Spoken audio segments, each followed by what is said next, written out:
Nā, he hui a kai manawa no I whakamānawa tia I te whare o te kāwana tianara I te rā nei.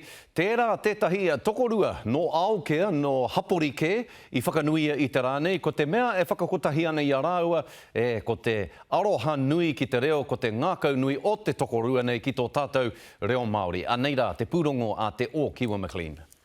Ko te tohuhuanga ki mua. Mr. Pauroto Ngāropo o Wakatāne.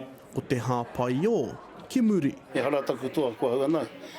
Engari ko te hunga kai muri iahau, hei tuara mōku. He mea uhi te tohuhuanga ki runga I a Pauroto Ngaropo Moana hekenga tōtā ki te ao Māori me ngā mahi kaunihera. Arā noa atu ona tūranga whakahaere I ngā tikanga Māori ki rō kaunihera, ki runga komiti, tai rawa ki ngā tarahiti huhua o te moana ātoi. I ngā rā o mua, e kā rau I te pēra, e tangata poro te, ko te ao Māori ana he te tirohanga.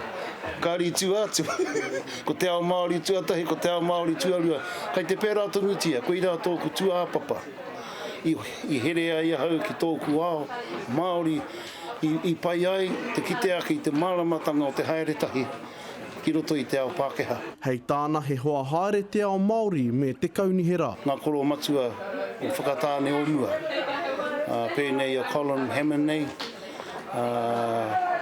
He nui ngā rangatira Pākehā I ki te ai rātau te wāriu, I ki te ai rātau te mana, mo te haere tahi tātau ni te iwi Pākehā. Ms. Jennifer Ward Leland. Ko te tohu tāpui ki a te Atamira Ward Leland, kua toru te kaumāwhitu tau e whakaheke wera ana ki te rāngai whakāri, pauaka whakaata anō hoki.